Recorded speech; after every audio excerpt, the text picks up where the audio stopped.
Plot को मतलब मैं 2011 में कोई ब्याजू ना पीछा उठा वो प्लॉट लिया। ठीक है। और आज ये पर कोई दूसरा कब्जो कर रही है। अच्छा।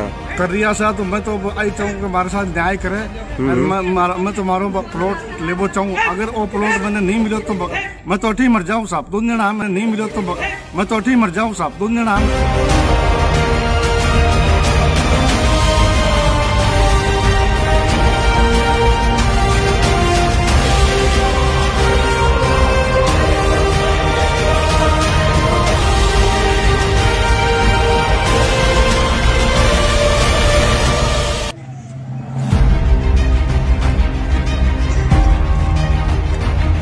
कर कौन रहा है कि सानू साहू नाम का कोई लड़का है जिसके पास उसने अपनी बहन के नाम से डॉक्यूमेंट बनवा रखे हैं, तो वो यहाँ आया।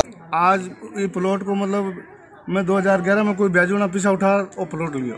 ठीक है। और आज ये पर कोई दूसरा कब्जो कर रही है। अच्छा। कर रिया सा तो मैं तो आई चाहूँ कि हमारे साथ न्याय करे और मैं तुम्हारो प्लॉट लेबो चाहूँ। अगर वो प्लॉट मैंने नहीं मिलो तो मैं तो अठी मर जाऊँ साहब। दो जना मैं हमारी लुगाई साथ है मैं डोगरा अठी मर जाऊँ। अच्छा। तो ये जो कब्जो कर रहे हो के खिलाफ थाना में रिपोर्ट भी दर्ज कराया? हाँ साहब। तो थाना वाला क्या किया था?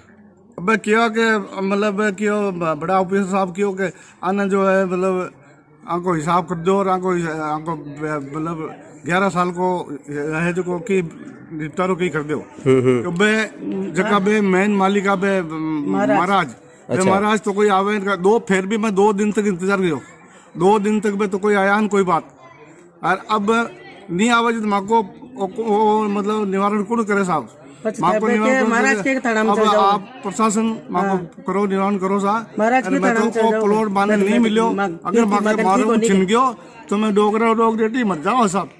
बहुत है। मजदूरी क्या करता है? मजदूरी तो अब तुम्हारो मजदूरी को नहीं। मैं तो आई सोचो कि भाई मारो सारा वो है तो मैं तो एक पर ही हो भाई वो अपना बुढ़ा वो सारा वो है मारो तो मजदूरी हो को नहीं। बेटो एक बेटो जो वो बेटा वो भी रोटी कौन दे खाई कर। मैं तो आज को सामान को ये बेटा को बोलियो बेटा वो रोटी दे आप बोल रहे हो कब्जा धमकी दे रहे हैं ना कि आपका प्लॉट नहीं है। मेरा 2013 में मैंने खरीदा। बताओ 2013 बाद में 2011 पहली है।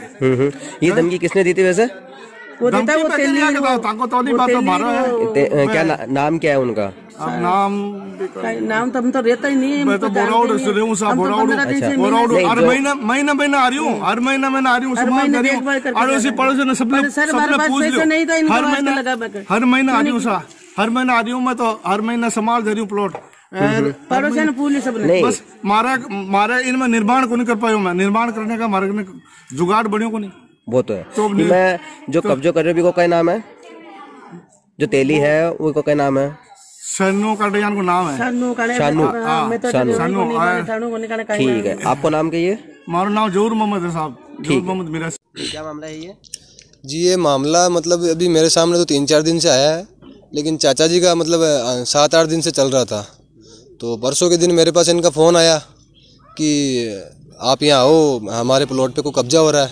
तो मैं ये वार्ड में ही था और पिछले वर्ष मैं यहाँ से जनप्रतिनिधि रहा हूँ वार्ड पार्षद का। तो मैंने इनसे पूछा कि क्या हुआ, तो इन्होंने मेरे को बताया कि हमारे प्लॉट पे कब्जा हो रहा है।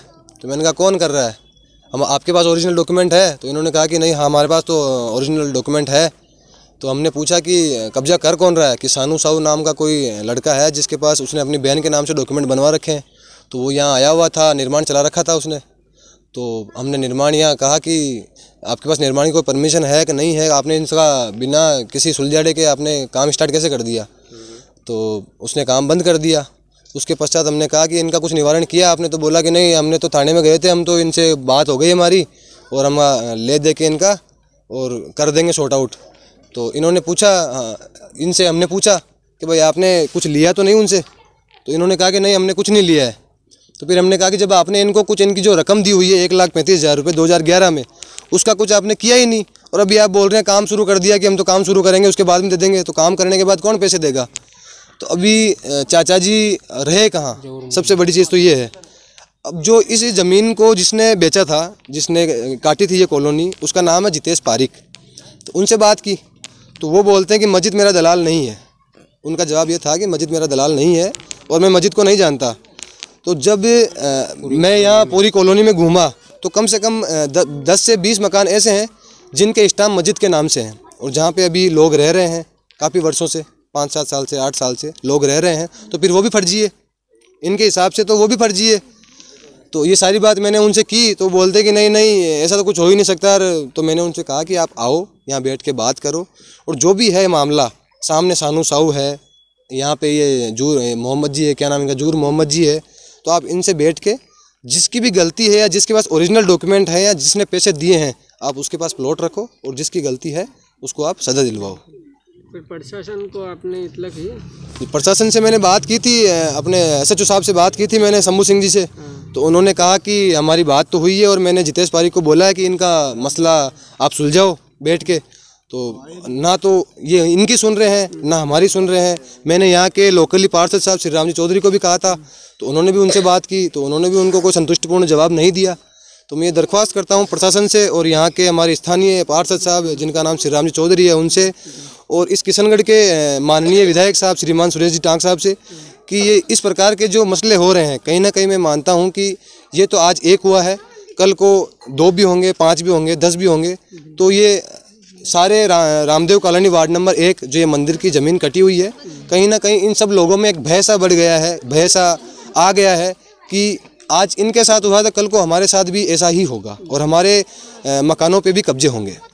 तो मैं प्रशासन से ये मांग करता हूँ कि जो दोषी हैं, जो ये से कब्जाखोर हैं, उनको आप सख्त से सख्त सज़ा दें, और इन जैसे गरीबों को और हम जैसे लोगों को आप इतना मतलब महसूस कराएं कि हम महफूज है, यहाँ पे सुरक्षित हैं, और ये इनके साथ जो भी है न्याय करें। जी। मेरा परिचय लोकेश चौधरी, वार्ड नंबर 1।